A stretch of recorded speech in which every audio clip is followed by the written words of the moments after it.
Welcome in to a special brand new episode, as they all are, of Odd Man Rush. I'm Will Highland, joined with Kyle Diezel. It's our first episode post 2023-24 season. We have a Stanley Cup champion to talk about. We have an off season to get ready for. And Kyle, I believe we're coming up on the 1 year anniversary of this program. So for all of you who have listened to Fueling Up and Odd Man Rush and Home Field Advantage and all of our programs rolled into one. We appreciate you. It's June 28th.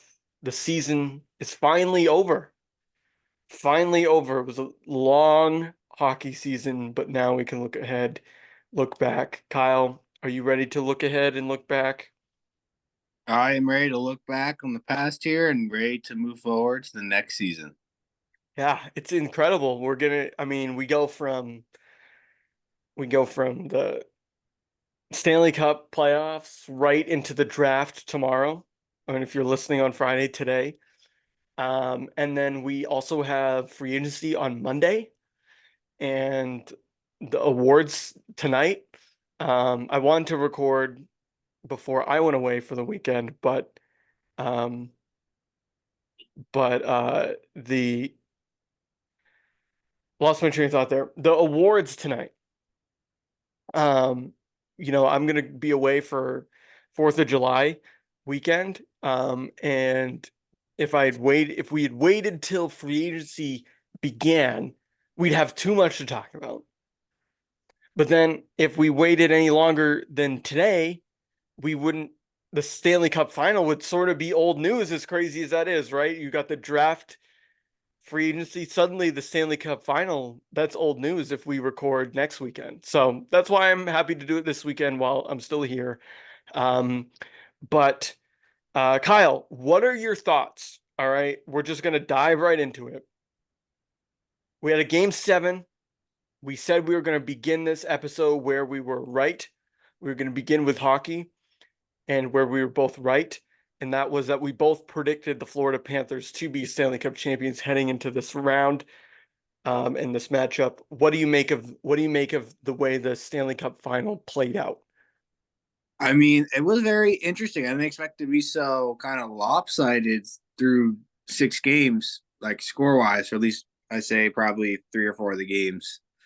I was so impressed though the Oilers were able to bounce back after the Panthers had pounced on them for a 3-0 start of the series. I'm very impressed they were able to come back in that series to tie it back up, and unfortunately, just didn't have enough. As we saw in the last 2 games, McDavid didn't really show up, which was very interesting. He was Um, gassed. he was tired. I mean, they've gone to what, almost 6 or 7 games in each series, so there's only so much you can do.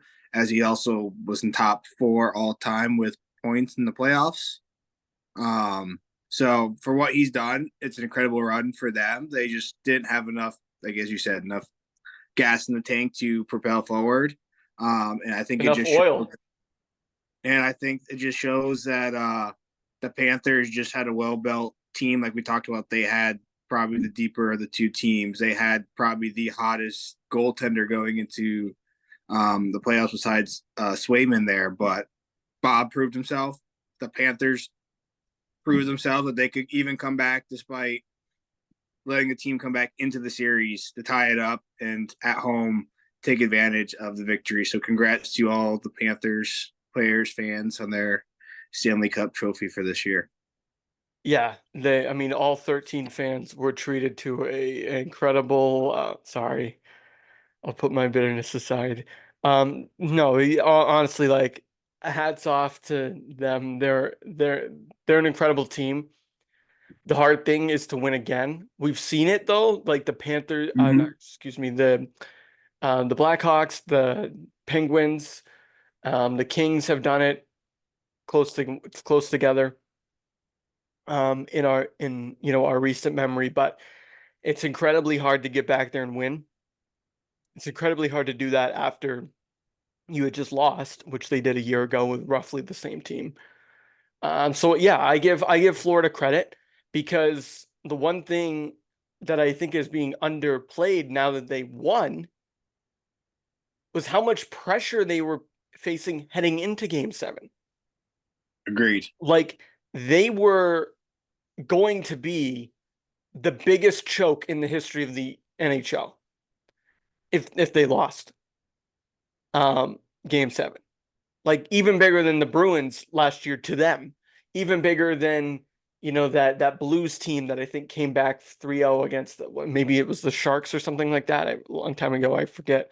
Um maybe the Kings did it once too. I forget, but it had been years since it had happened 3-0, and in the Stanley Cup Final, that would have been crazy. So they were facing so much pressure. Bob had been up and down, and Kachuk and Reinhardt had been cold. He scores the game-winning goal. We'll talk about him, I'm sure, in a few minutes.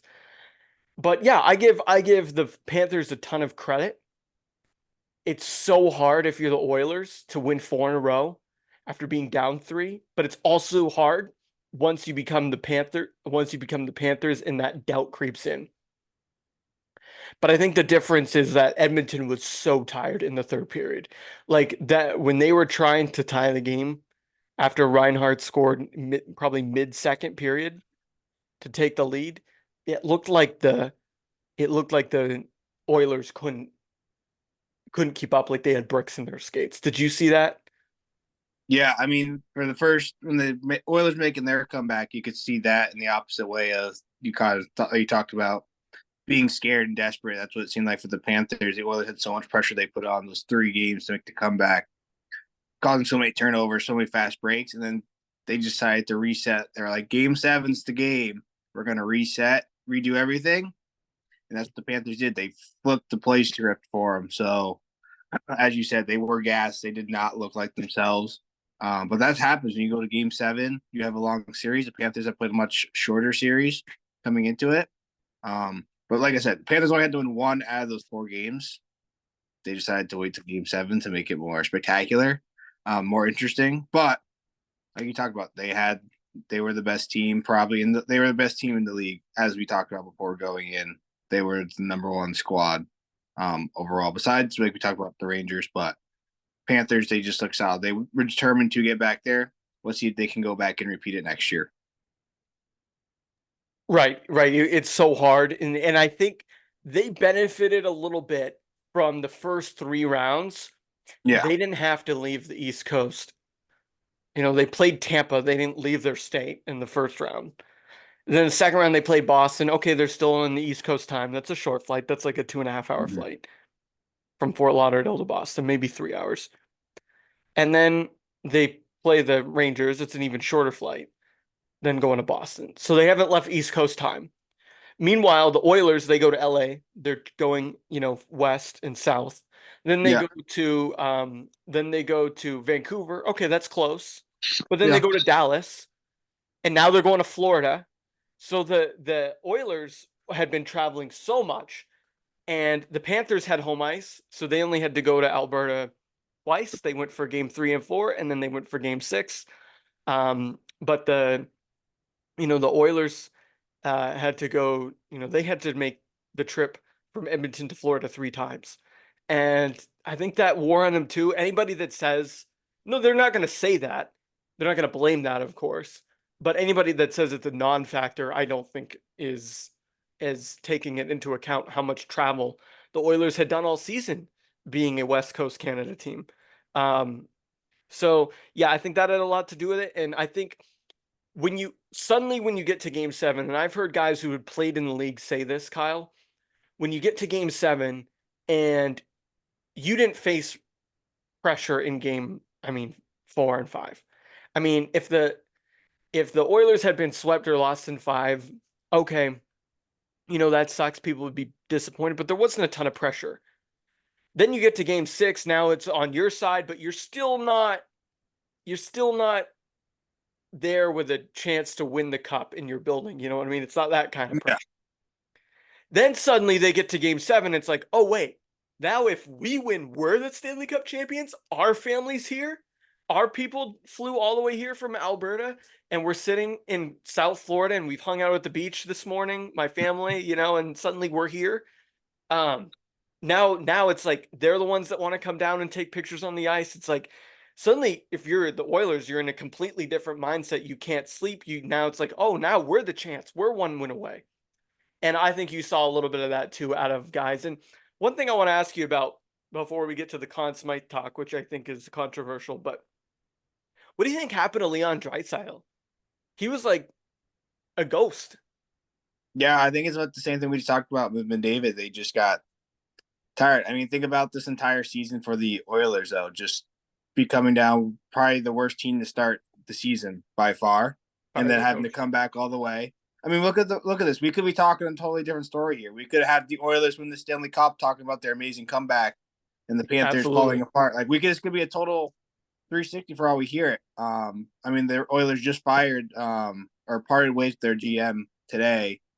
So it looks like they're going for a whole new kind of reset this That's off right. season. So for that team, I think it's basically, unfortunately, time for a rebuild. I mean, Draisaitl right now, he'd love to be an Oiler, but his future is still to be determined of what's going to happen there. But just looking at it on paper, I think it's they got there to what they needed to see was like to get to the Stanley Cup Final, what most teams need, like the Florida Panthers last year. Now they know how to get there and what it takes. I don't know if the Oilers have what it takes now to repeat again to get there currently, just because I think the West is just so much more competitive team wise versus it is in the East, I would say. Yeah. So I think for them to get back there, it's going to be so much harder than it would be, for example, the Panthers. But for the Panthers to repeat, as we saw with the Vegas Knights, it's not easy to go back. It's very hard. Injuries is a huge factor that comes along throughout the season. But I think they keep the same solid core. They'll be okay. But the Oilers need, I think, like we talked about all year, I think they really need to figure out what their goaltending situation is going Yeah, forward. I think they need a goalie. Sorry to cut you off. I think they need a goalie. I wouldn't rebuild even though Ken Holland parted ways, okay, fired, whatever they want to say. I burned the I wouldn't boats. mean rebuild, but I just mean like a change in culture, Oh change yeah, in they need a change in culture. They need to sort of do what Florida did in 2022. yeah. So Florida had Huberto Uyghur, they had a different coach actually. Um, Mm-hmm. and then they bring in Maurice, they swing a trade for Matthew Tkachuk. They just became a little bit of a different identity, even though they're still a solid team and they didn't take a step back. They just either took a step sideways or forward. Maybe that's what Edmonton can do because I burn the boats, which is a phrase I heard. And who cares about the salary cap? Go right up to the end of it. You've got McDavid, you've got Draisaitl. Evan Bouchard's going to get a bag in a year. Mm-hmm. Hyman's going to get a bag if when he's up again. Evander Kane, maybe they buy him out to save them some money or something. I don't know, but I would I would go all in next year because who cares? Because the expectations now are that they're the odds-on favorite to win the cup next year. So their expectations are through the roof right now. Um, and I would, if I'm Edmonton and I'm the new GM, like if they hired us, I would go in there in front of business number one would be getting a new goaltender. Now, unfortunately, there's not a lot there unless you try and get the Nashville kid. But I don't know what they're going to do. That's something we could talk about probably later. Um, but it's clear that Bobrovsky for Florida, despite being paid 10 million, made the difference for them. If we're talking about goaltending and who really made the difference, and I think in 2022, Bobrovsky didn't play as good as he has the last two seasons in the playoffs for Florida. And that's why Florida made the Stanley Cup final last year. And that's why they won it this year, was largely because they had essentially the same team, except with better goaltending performance out of Bobrovsky.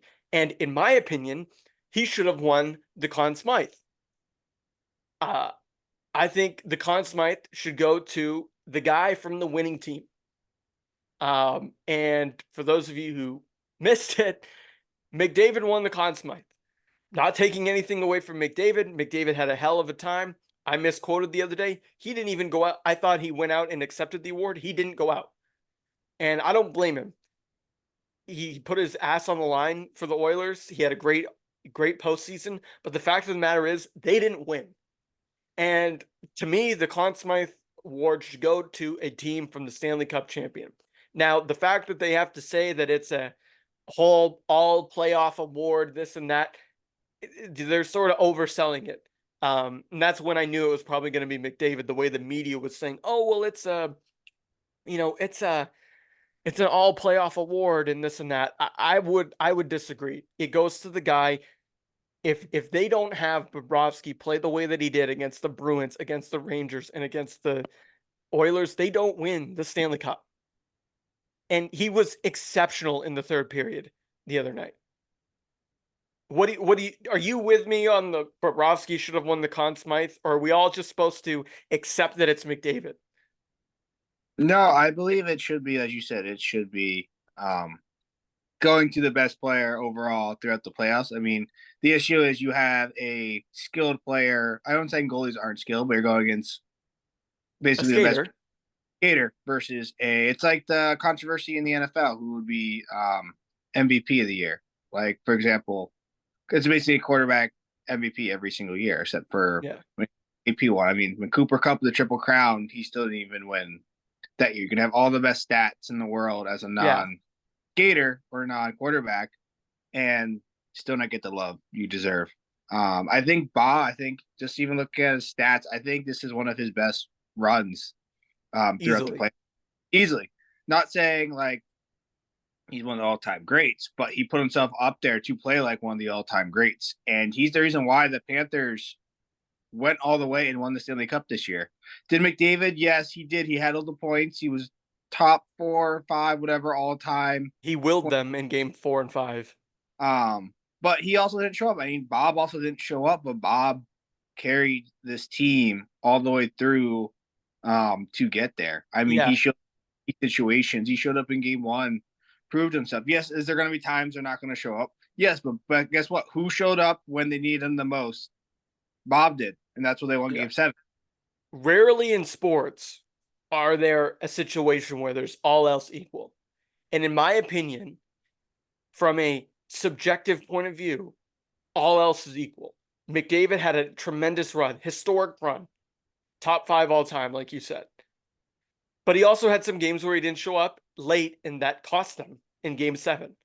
So all else being equal, heading into game 7, it was up for grabs. It was either going to be one of those two or it was going to be Barkov. Now, in game 7, who played better? Who played better? Was it Bobrovsky or McDavid? I'd say it's 99 out of 100. Bobrovsky played better in game 7. Agreed. And so if all else is equal, you pick the guy from the team that won. But he's a Russian goalie as opposed to a Canadian forward. The NHL media is predominantly made up of Americans and Canadians. Who do you think they're going to pick?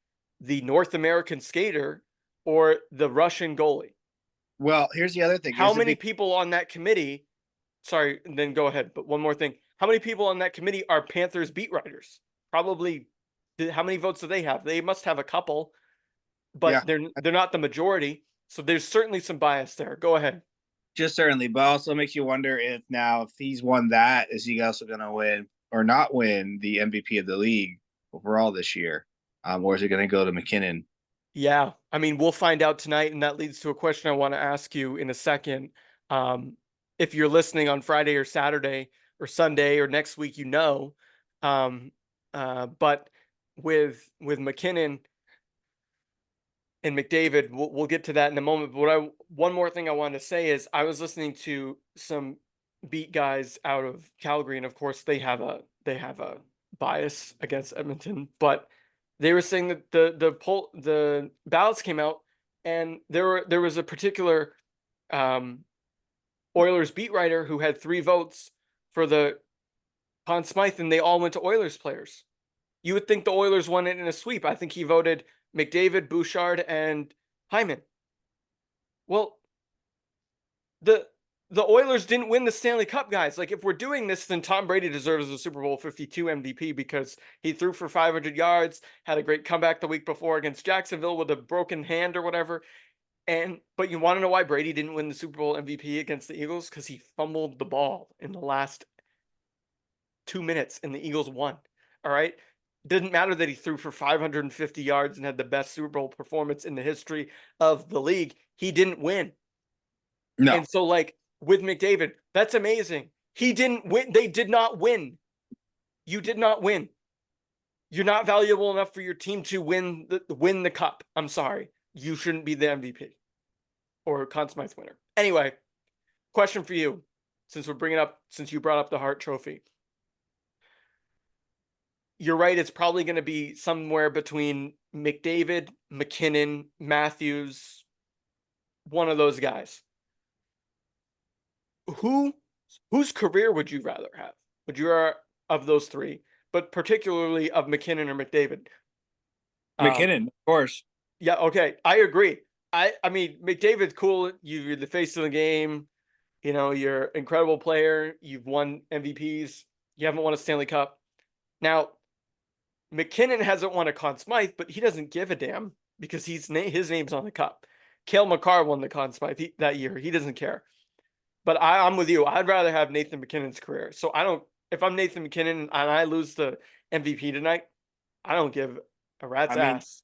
Yeah, I mean, I also think McKinnon had the overall better year. Yes, did McDavid score or have over 100 assists, whatever. Yeah, but this is McKinnon. If you're looking overall best year, McKinnon was averaging, I think, over 2 to 3 points a game. Like, it was absurd what he was averaging for stats. Yeah, let's. I And want this to was pull up his stat line. And unfortunately, this was I would think, his best year he played. Even though they didn't win at all this year, this was his best year, I would say. Yeah, and what's crazy is that he's only 28. Yeah. He's a few years younger than McDavid? Yeah, that sounds about right. No, Yeah. I think he's 2 years older. Is he 2 years older? I think he's 2 years older. McDavid's like you and my age. I thought he was a little bit older. I thought Yours he was and like, my age. Yeah. Let's pull up his stats. So he had 82 games played, 51 goals, 89 assists, 140 points in 82 games is incredible. and I what did mean, McDavid have? McDavid had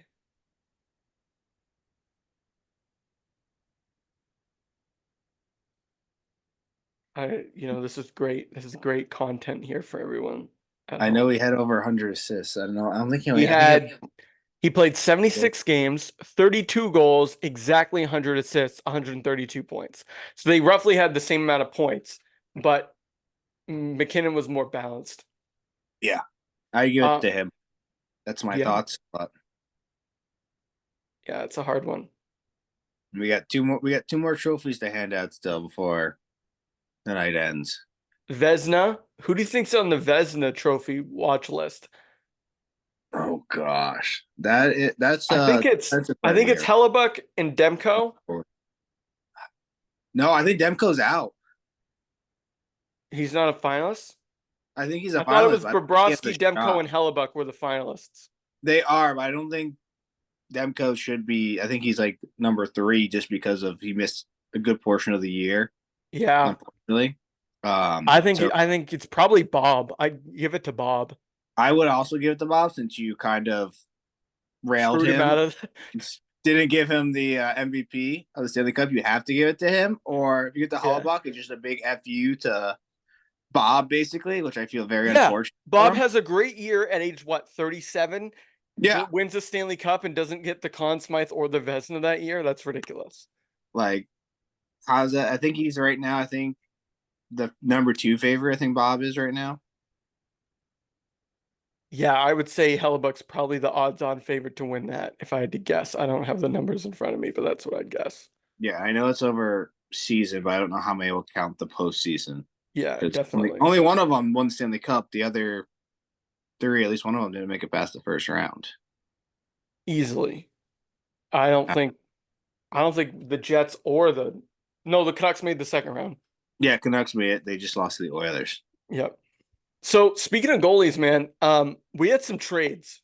So we're just gonna this is the mark where we're putting the 2023-24 season behind us.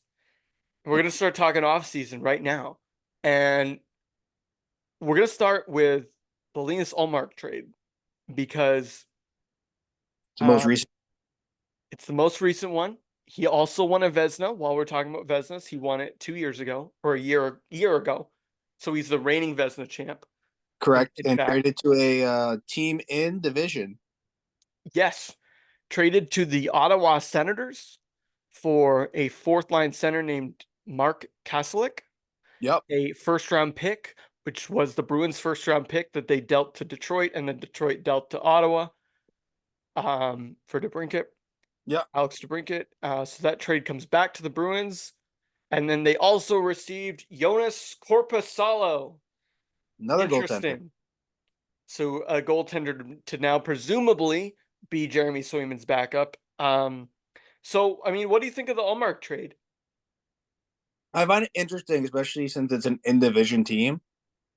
But also Ottawa, I wouldn't say is quite there to playoff caliber yet. But that's just my thoughts on their team overall. But I think the winner of the trade, I think, is actually the Bruins on this. They traded for a decent goaltender. So I think for them it's pretty good that Ottawa is retaining. I think it's 1 million of his salary cap. And I think Yeah. they found the replacement for. I know Boquist becomes a free agent this offseason, I believe. I think they found his replacement. So I think the Bruins are sitting pretty good, and they have a future pick. Future pick they traded away and brought back. So I think the Bruins are sitting pretty well. I would say out of the trade, I think for them, since the teams they're the winners, I would say for Ottawa, this might be a losing situation for them, just because if he doesn't show up to play, Omar, we saw what happened when he didn't show up to play. Things get a little frustrating, and plus, I don't know if this team's ready to take it to the next level yet, because there's talk about trading Kachuk away as well. That could be a potential this year. I don't know, but I just don't think the Senators are quite there. So the winners, I would say, are the Bruins. Yeah, I see. I think it's a draw um, in some respects. I don't. I'm with you on Allmark. Like I loved Linus when he was here. He was a great bridge goalie between Rask and Swayman, which is what he was brought here to do. Everybody. All right. He was not brought here to be a long-term goalie for the Boston Bruins. He wasn't. I mean, if the writing was on the wall 3 years ago, he was brought here to be a bridge goaltender to Swayman. That's what he was here for. And that's what they did. Now, what complicated it is he had a no trade clause. Mm-hmm. The other teams, which we'll get to in a second, had already traded for their goalies. So the Bruins were basically negotiating with the Senators and the Senators only because Ullmark was never going to go out west. So that was a little bit of an issue. Where I'm think this is more of a draw. Now, a lot of Bruins fans are freaking out over this trade. Um, and I just want everyone to relax because we used to think the same thing about that we think now about Corpusal. We thought that about Allmark. You know, when we brought him here to be a bridge, we are like, oh, why don't we just do this? Well, we did that, and turns out Allmark was pretty good. But I think Allmark benefited from the Bruins' defensive system. They had McAvoy, Lindholm for a lot of his time here. Mm-hmm. They had uh, Harlow, who's a tremendous defensive player. They had Swayman, who was playing a lot of games too. So Allmark didn't have to play 70, 65 games because Swayman was playing 40 and he was playing 40. Um, so the Bruins really put Linus Allmark in a position to succeed here. The Senators are not doing that. So that's why the Bruins are benefiting from this trade is because they're getting a guy back in Korpisalo who I think will be better in Boston than he was in Ottawa. In Ottawa, he had no help. He was playing too much, and he was. They were expecting him to save their franchise because the Senators have needed a goalie for a while now. Meanwhile, the Bruins, we don't need Korpisalo to be that amazing. We just need him to start 30 games and at most not stay healthy and, save percentage around 9-10. I think they'll be fine. So that's why I think the Bruins benefit. Now, where the Bruins don't benefit is that they get a first round pick back, but it's a late first round pick. Now, I'm just happy they have one because I'm old enough to remember when everybody wanted one. Um, Now we have one. Okay, good. It could have been higher if you had traded with somebody like the Devils or the Flames or the Capitals or somebody. But you get the 25th pick back. Okay, great.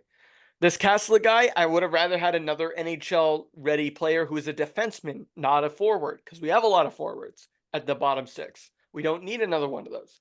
So that's where I think it's a little bit of a draw for the Bruins.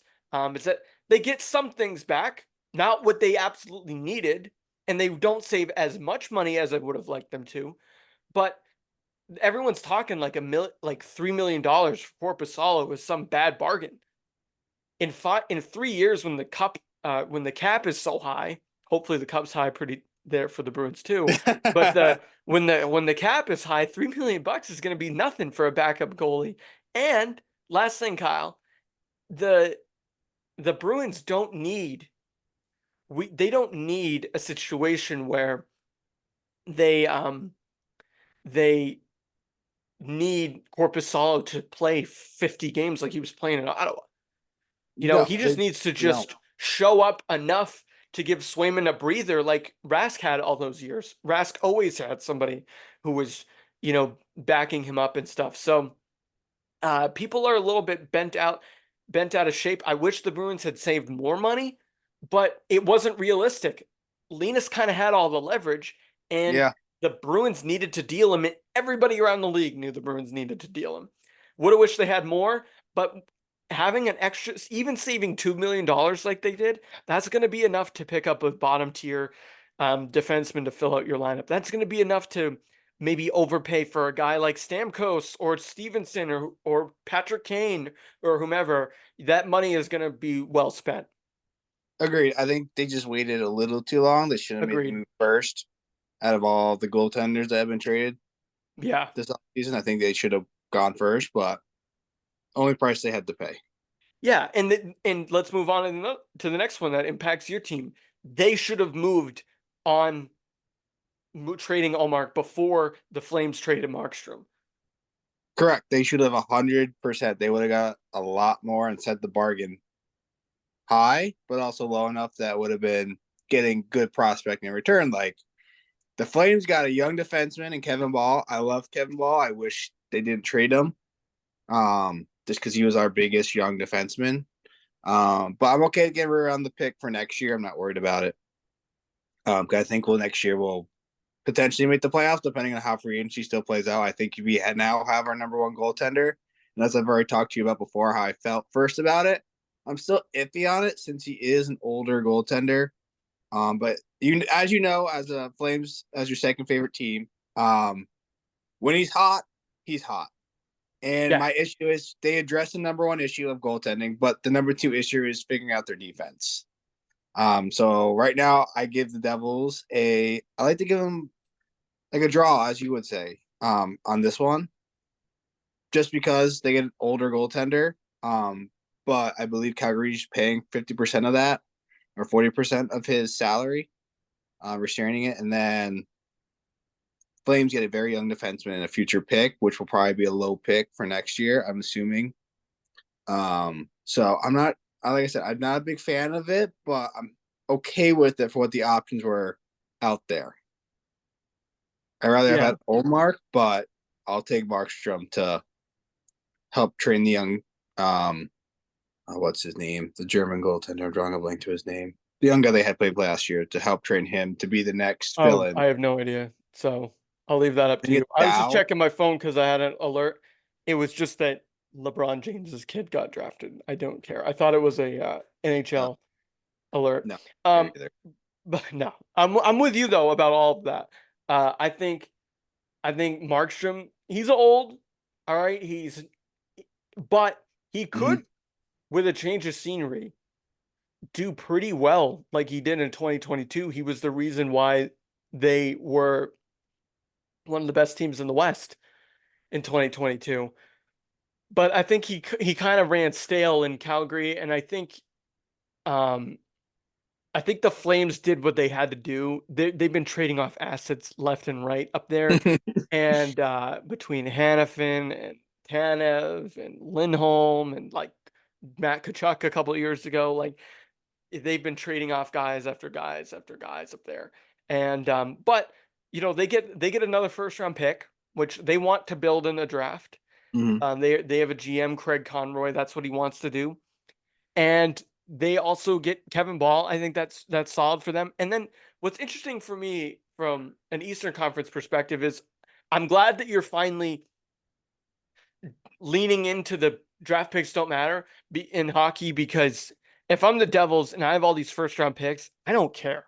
You have your young core. I mean, you have the Hugheses and Nico, and you've got Timo there, and you've got a core. Like you're good, in my opinion. You're good to go. You just need to fill out your defense, and now you've got Markstrom for a couple years as a bridge to the younger guy. Like, who cares about your first round pick next year? See you later.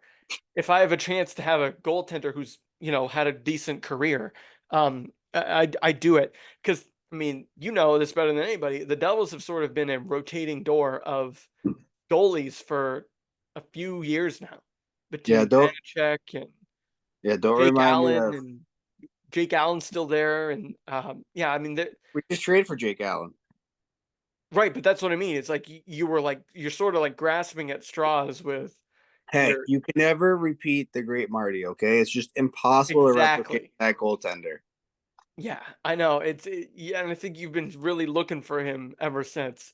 I've His been praying. My prayers still haven't been answered, Well, but and you traded Corey Schneider to the, um, or did you acquire Corey?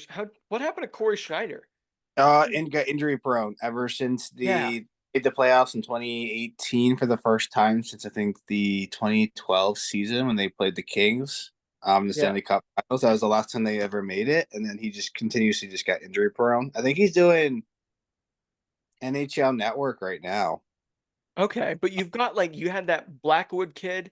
You've had a bunch of guys just like circle through like Yeah, the wheel of random goaltenders. So hopefully Markstrom can bridge you to this younger guy so that he can be the future. So I think it's a draw. I think the Flames get what they need, and I think the Devils get what they need. I don't think neither team really gave up a lot to get what they need, and so that's the sign of a good trade. I think when you're too jazzed up about a trade or you're too down in the dumps about a trade, that usually means that you're not really living in reality. Because most trades in the NHL, they come out to be draws. yeah, Like at the end of the day, like Eric Halla and Pavel Zacha, that worked out for both teams. great, perfect. Exactly. You guys needed to get rid of Zacha. He needed to change the scenery. Eric Halla was sort of stale, didn't really fit in our lineup, and boom, works. Sometimes it just works. Like when you traded Taylor Hall, was it to the Coyotes? Or did he Uh, no, or that you wasn't okay. acquired, didn't at one point you acquire Taylor Hall and then he won a Hart Trophy with New Jersey? No, I think he was drafted by New Jersey. No, Taylor Hall was drafted by the Oilers. Did he draft by the Oilers? Yeah, and then Or I he think was. you I think he traded. was traded. Yeah, he was traded. Yeah, let's revisit that trade. Did we trade? Wasn't no, it wasn't Adamson's. Was it Henrique we traded? No, that's the Ducks. I'm Uh, finding. I'm searching. On June 29th, 2016, almost 8 years ago, Taylor Hall was traded to the New Jersey Devils in exchange for Adam Larson, I had to. It was Larson. I had the Adam right. I thought it was Adam. and he plays for the Kraken now. Yep, he does. And then Hall was eventually traded to the Coyotes. Didn't do too much there. The Devils traded Taylor Hall and Blake Spears to the Arizona Coyotes in exchange for Nick Merkley, Kevin Ball. There you go. Nate Schnarr, and a conditional first round pick in 2020 and a third round pick in 2021. I wonder what those picks ended up being. Um, who'd you draft in the 2020 draft? Let's find out. 2020. This is a fun experiment. I know this isn't great content. The I New think Luke Jersey was Devils 2022. drafted, Casey or whatever his name is. you drafted Dawson Mercer. That's right. Dawson Mercer. He's on our team still. Yep. So the Taylor Hall trade got you Kevin Ball and Dawson Mercer, and eventually Kevin Ball got you Jacob Markstrom. So not a bad trade. I'd You say it's also a win for us. drafted you also drafted Alex Holtz that draft. Yep, he's still there. I think last year with his rookie year. Yeah. And you drafted Shakir Makamadulin, Yeah, he's still down in the minor league. AHL. Yep. So yeah, sometimes it works out. I guess that's my point. Sometimes it works out. Now it seems to have worked out for the LA Kings that they were able to offload Pierre-Luc Dubois, who was quickly becoming one of the worst contracts in the league. Oh my gosh. Nobody likes him. He's slow and not engaged, but when he's good, he's really good. But they were able to offload him to Washington in exchange for Darcy Kemper, who has really just been another guy his whole career. Even when he won a cup with Colorado, he was just another guy. Like, he's always been changing teams. He's just an asset on the monopoly board that nobody seems to really want. And same thing with Pierre-Luc Dubois. So maybe that's another one of these matches made in heaven. What do you make of that trade? I mean, I think it's more of a gosh, I mean, both help both teams out, but also both hurt both teams in a way. Um, for the Kings, they don't have to worry about the huge salary cap kicking in not until I believe it's July. The salary cap kicks in or the new contract. So Kings save all that money, but they get a goaltender who is like you said, he's really hit or miss, but he's also at that mid stage like Marshall. He's 34. So they found potentially their goaltender to make their.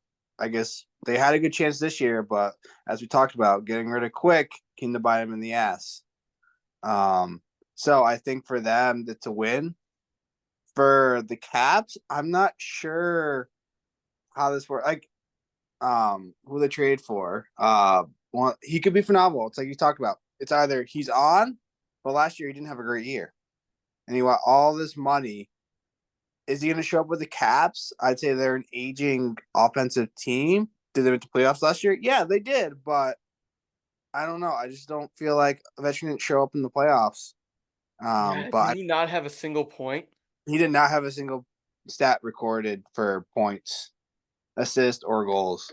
So I don't know what Washington's trying to do. I don't know if they're trying to push to make another run with this older team, No, especially with they want to be good enough so that they're scoring enough so that Ovechkin gets the record. yeah. If unless he decides to retire, but He's not I going to don't retire know. before he wants to retire the all-time. Yeah, but I that's mean, still the worst contract though. I would say currently going on. I don't know why they would try to get that contract or try to get him. I think it's a huge risk. It's like a 50-50 ball. I'm with you.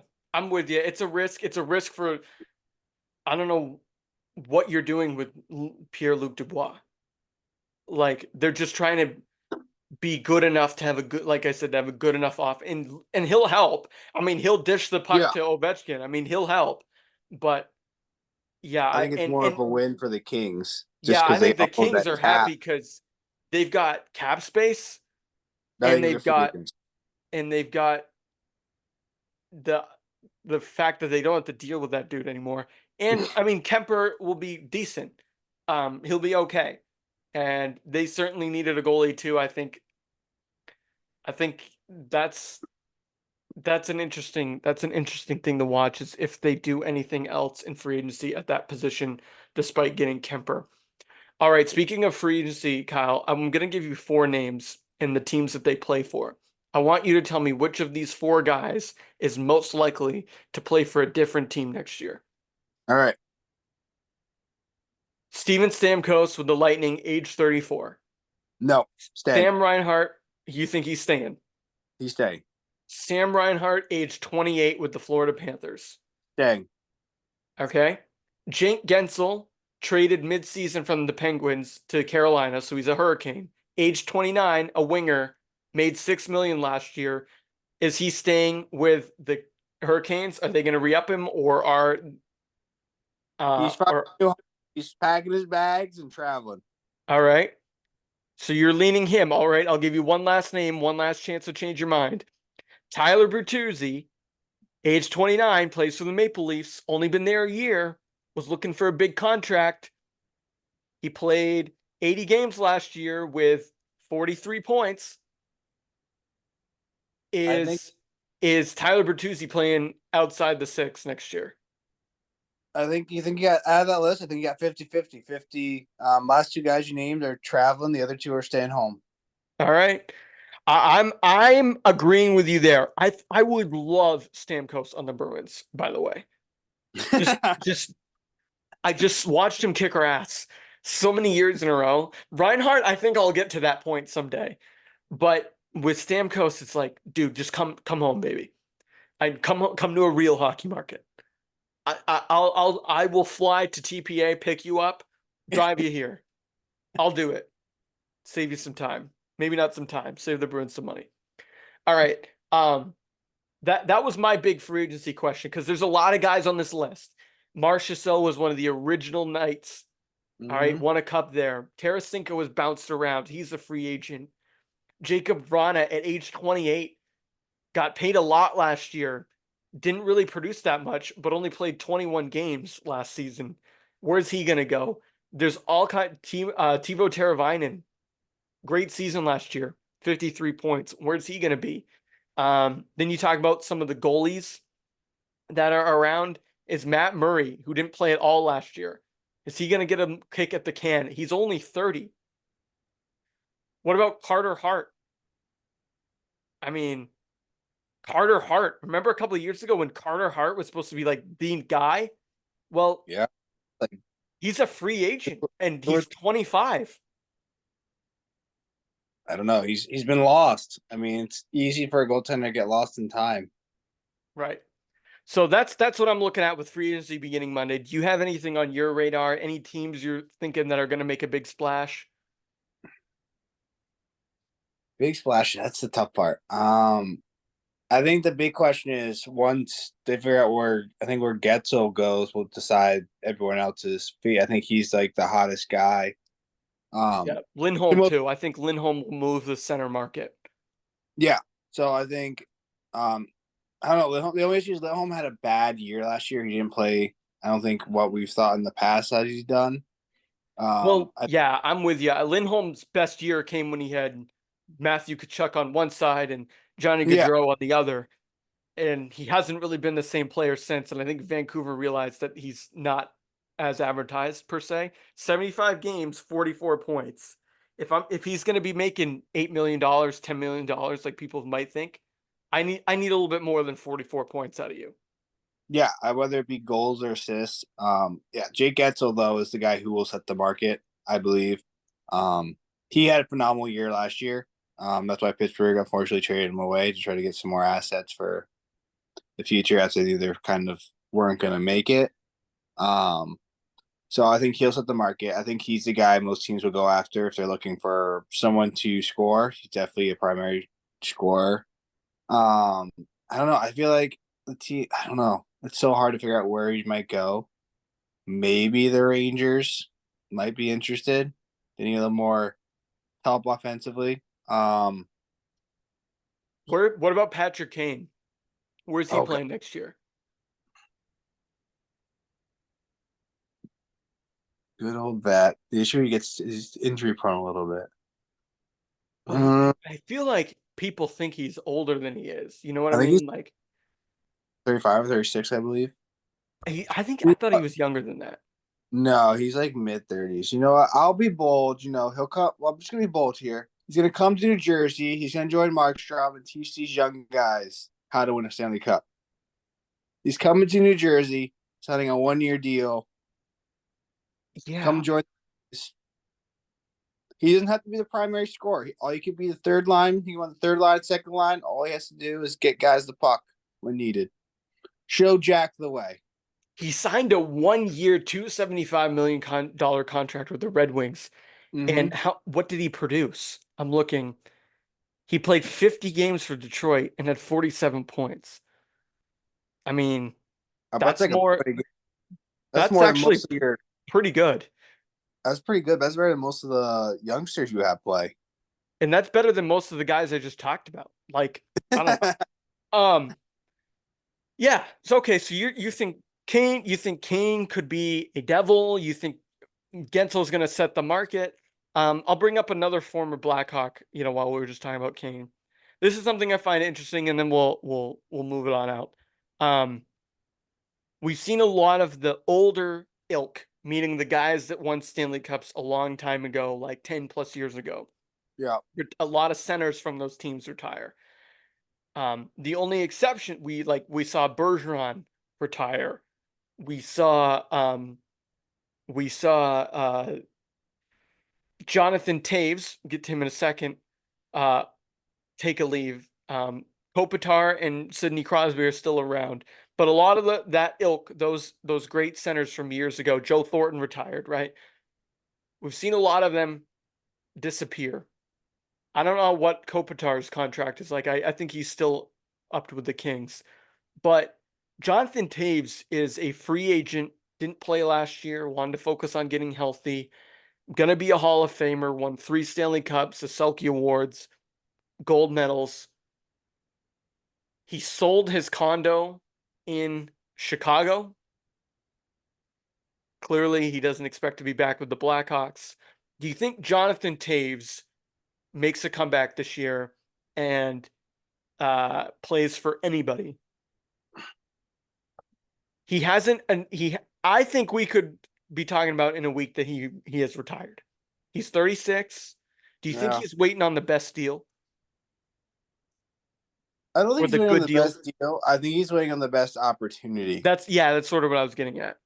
I think he's waiting to go on a team that either knows they can get there, like has the potential to get there, or a team that's been there, done that. That he knows, okay, I can make one more push, one more run, just to have my name put again back on the Stanley Cup. For example, like we already talked about, he's already a Hall of Famer, but it's just that chase of one more. Does he want the chase for one more? Does he need the chase for one more? He already has 3 Stanley Cups. Like, does he need a number 4? Like to Sure. solidify and put his name up there? I mean, to be honest, I think if he goes and chases number 4, I think that's what Kane's trying to do. It solidifies you as potentially one of the all-time greats. Because how many times can you say that you've won 4 Stanley Cups? I know a lot have won 3, but not many who've won 4. Yeah, like think about the guys that he played with. That those guys I was just talking about. Joe Thornton never won a Stanley Cup. The Mm-hmm. other contemporaries, Justin Williams, I think won a single cup with the Kings. I don't think he was there for the second one. Maybe he No. was. But Anze Kopitar has won a couple. Bergeron only won one. Um, Sidney Crosby's won 3. So if you're Jonathan Toews and you win 4, I would say you're the best center of this century so far. Yeah. And not to mention he's won 2 gold medals in the Olympics. Um, so yeah, I would like to see Taves come back. I'd like to see him wear black and gold. I think he'd be a good second line center. You could get him for, I mean, if Kane signed for 275 last year, you could get Taves after taking a year off for probably under that. I would do it if you can convince him. I would just do that. Um, but Kopitar, while we're on it, let's just look up see what his contract's like because he's another one of those guys. It's like slowly, like how many years is he gonna keep playing? He's 36. You know what No, I he's mean? up Like, there. I mean, like goalies though could play a little bit longer than skaters. yeah, Um, he is. I mean, Zach Parisi's still playing, and he's retired 2 years in a row. He's come out of retirement. So Kopitar, the last 3 seasons at age 34, 35, and 36, has played 81, 82, 81 games. Okay, this guy is just like Yammer Yager on repeat. And then there was the 60 game schedule for the COVID bubble year. he played 56 out of 60 that year. And then in 2020, when they cut the season, he played 70. And then before that, he played 82 and 81 and 18 and 19. So, oh, not to mention 76 in 2017, 81 in 2016. Like he's literally every year 82, 79, 81, 76, 82, 81, then the COVID years, then 81, 82, 81. The dude He's is not slowing down. he's I Mr. would Reliable. He's It Mr. was, Reliable. Let's see what his contract situation's like. Um, where's his contract? if This it's takes something, so long. if it's a little 2-year ridiculous, contract, so he's up for one more year. yeah, One more year, and then he probably calls it a career and finishes as a lifelong king. But that's pretty cool. yeah. Do you think he gets traded if they don't make the playoffs? No, I think the Kings are too good to not make the playoffs in the West, even though the West is good. I think they'll still be a wild card team at worst. Um, but especially if they do more in free agency, because like I expect them to. But no, I think he's retiring a King. I don't think they'll do well, although that's what I thought about Jonathan Quick. And you know what I mean? But we'll see. Anyway, Kyle, one last thing before we close up shop, because this has been a Yeah. great long episode. Speaking of the Kings, they released some new uniforms this year or this week, and so did their neighbors in California, the Anaheim Ducks. Which jersey do you like better of those two?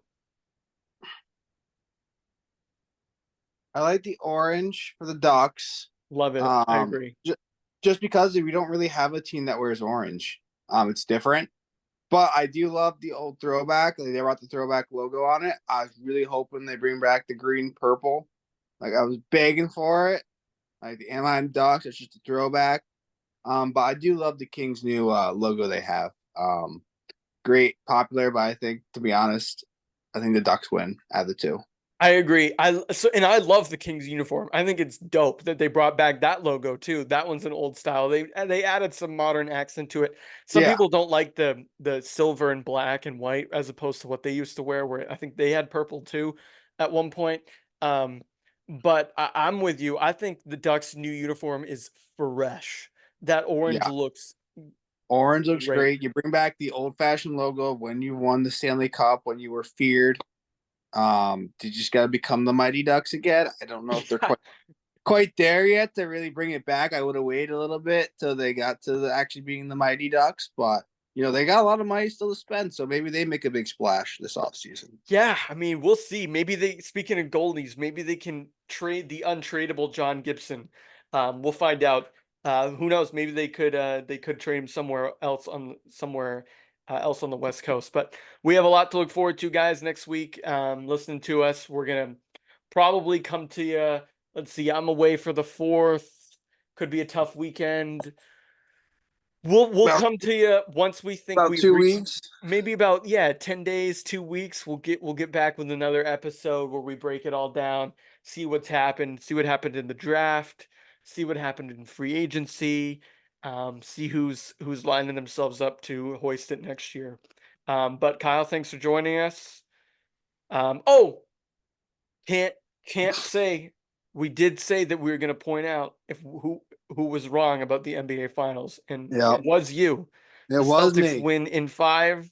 You had Mavericks in 6. That's all right. I think we'll have plenty of time to make more predictions for the NHL, and maybe we'll just stick to hockey. Um, that said, thanks guys for tuning in. I hope you have a happy Canada Day and a happy July 4th. We'll be back with another episode, but until then, this has been Odd Man Rush.